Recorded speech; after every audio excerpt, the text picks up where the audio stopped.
Bueno, muy buenos días. Mi nombre es Gastón Treyes y junto a mis compañeros Bel Sanz y Aarón García Botín somos alumnos del máster de la Agencia EFE y de la Universidad Rey Juan Carlos de España. Y hoy contamos con la presencia de la eurodiputada Esther Herranz. Diputada, gracias por estar con nosotros. Gracias a ustedes por invitarme. Usted pertenece al Partido Popular Español y aquí integra el Grupo de Populares Europeos, ¿no es cierto? Eso es. Hace 15 años es eurodiputada y se especializa principalmente en temas agrícolas.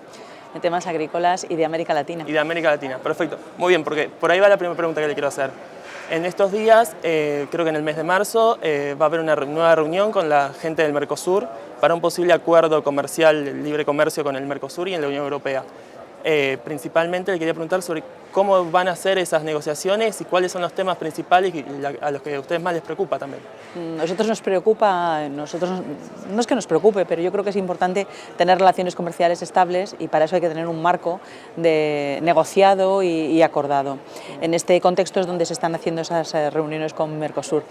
Esperamos alcanzar un acuerdo, la verdad, y esperamos alcanzar un buen acuerdo. No cualquier acuerdo, porque cualquier acuerdo no es bueno, pero un buen acuerdo es, yo creo que necesario. ¿Y qué sería un buen acuerdo? Pues sería un buen acuerdo aquel que garantizara la estabilidad en ambos lados del Atlántico, que diera una tranquilidad a las pequeñas y a las medianas empresas para poder abrirse y mejorar sus condiciones, mejorar su cuenta de resultados y crear más empleo, tanto en un lado como en otro, y donde los consumidores reciban unos buenos servicios y unos buenos productos lo más seguros posible y lo más respetuosos con el medio ambiente y con la seguridad alimentaria que se pueda. Para esto es para lo que hay que negociar capítulo por capítulo. Hay algunos sitios donde nosotros somos más sensibles, pues por ejemplo el capítulo de la ganadería, pero donde también somos agresivos, ¿no? Donde tenemos unos productos de altísima calidad que tienen un mercado, desde luego en el Mercosur, porque hay una clase emergente en el Mercosur que puede acceder a estos productos y que de hecho los quiere. ¿Y cómo se puede llegar a un acuerdo teniendo en cuenta que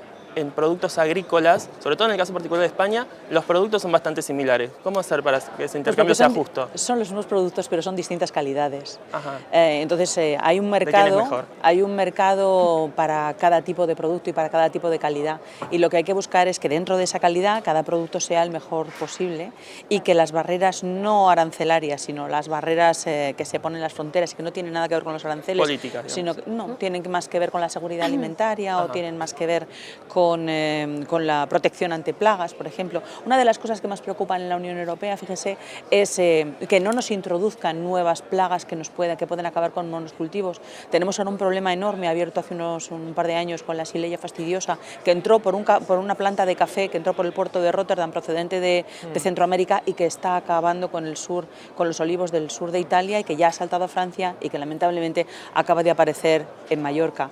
Estas cosas no queremos que se repitan. Hay otros como el cangre del cítrico o, por ejemplo, el punto negro también, ¿no? El black spot, que para nosotros son muy importantes. Por tanto, el control en fronteras, el control fitosanitario es muy importante, pero tiene que haber reciprocidad. Y también tiene que haber reciprocidad en otras normas, como el respeto al medio ambiente o el bienestar del ganado, la seguridad alimentaria, que nosotros somos muy estrictos. Usted sabe, en la Unión Europea somos los que aplicamos las normas más estrictas del mundo y queremos que, por parte de países terceros, en este caso Mercosur, se reconozca y, desde luego, también se apliquen si quieren enviarnos esos productos a nosotros. ¿Y cuándo creen más o menos en qué periodo de tiempo podríamos estar llegando a un acuerdo?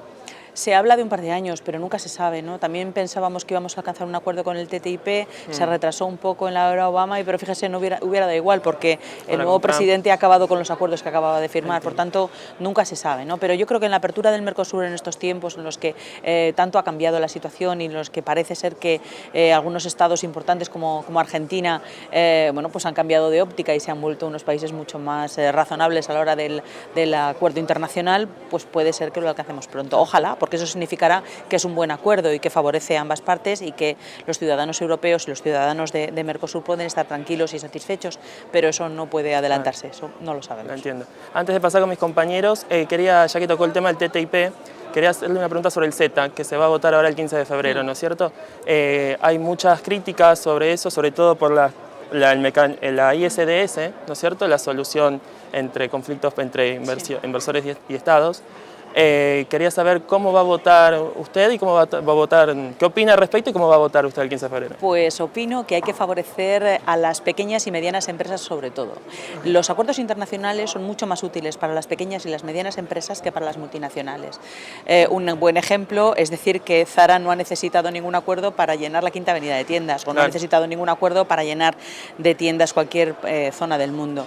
Sin embargo, una pequeña o mediana empresa, una empresa que puede que no llegue ni a los 100 trabajadores, es muy importante y le hace crear mucho empleo, pues tener un nuevo mercado. Para esto necesitan esos acuerdos comerciales. Y dentro del acuerdo comercial necesitan también que se les apoye con este sistema del que usted habla, porque una multinacional no tiene preocupación en contratar 300 abogados a unos precios desorbitados porque tiene medios para hacerlo, pero una pequeña o una mediana empresa no.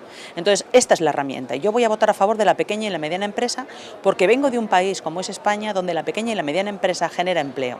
Y tiene que generar mucho más empleo porque todavía tenemos a millones de españoles buscando empleo.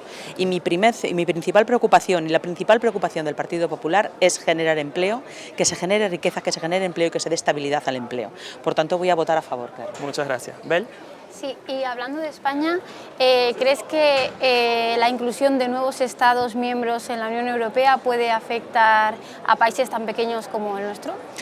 Bueno, nosotros no somos un país pequeño. En la Unión Europea somos un país mediano, del mismo tamaño que Polonia, al que nos parecemos bastante además por intereses agrarios, y somos un país mediano. Si luego se produjera finalmente el Brexit, incluso ganaríamos en la escala, ¿no?, de tamaño de países, tanto por población como por riqueza. Pero yo creo que las ampliaciones, independientemente de si un país es grande o pequeño, lo que importa es que se produzcan bien, que se produzcan de una forma tranquila. Ahora tenemos algunos países de la cuenca del Adriático, ¿no?, llamando a la puerta de la Unión Europea, y tenemos al eterno candidato llamando a la puerta, que es Turquía. En cualquier caso, decir que lo primero es que se cumpla el acervo comunitario, es decir, que se respeten todas las libertades y que se crea de verdad firmemente en el proyecto europeo, y después, bueno, pues que se entre en las condiciones mejores posibles, que son la negociación que hace cada Estado candidato antes de entrar.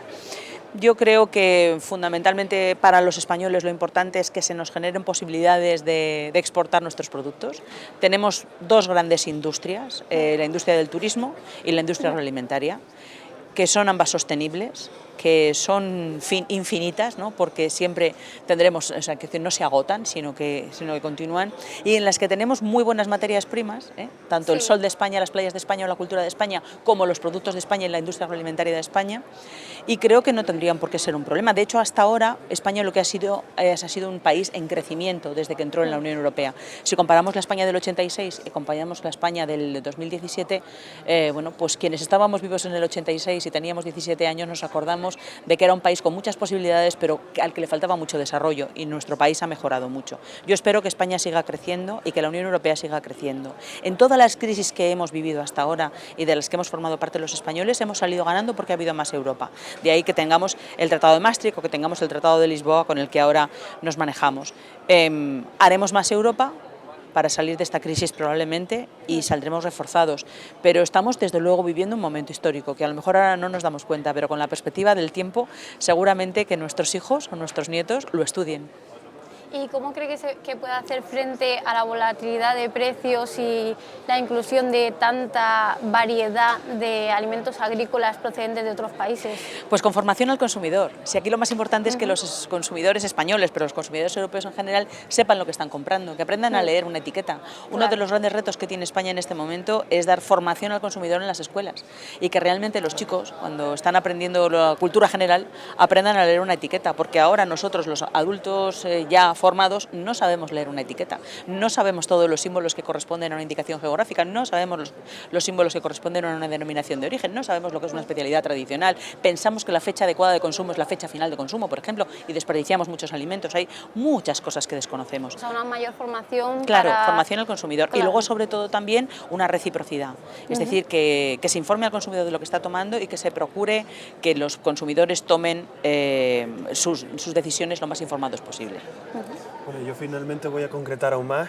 Como canario, es inevitable preguntarle sobre la situación del plátano de Canarias, que además es algo que se va a discutir en el Parlamento, nos han comentado. Ya. Y bueno, también la situación, aprovechando que usted es de La Rioja, la situación, pues, por ejemplo, de los productos como el vino en la Bueno, región. el banano se ha debatido ayer mismo en el Parlamento Europeo. La verdad es que es uno de los temas que más defendemos como producto propio nosotros, los españoles o los portugueses, que también lo tienen, ¿no?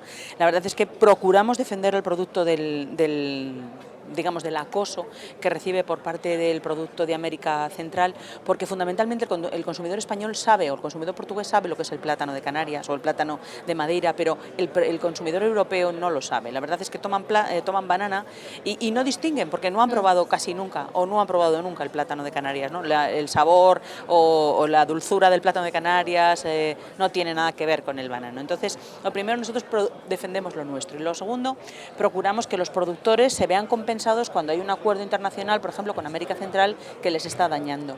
En el caso, además, por ejemplo, de Francia, pues tenemos un competidor porque sus territorios de ultramar son unos competidores, ¿no?, con nosotros, pero procuramos defenderlo. Y en cuanto al vino o los demás productos, eso es lo que hacemos, defenderlo y buscarle nuevos mercados y darle más seguridad y protegerlos, ¿no?, porque hay sitios del mundo donde son atacados porque no se reconocen nuestras denominaciones. Diputada, muchísimas gracias. Muchas gracias.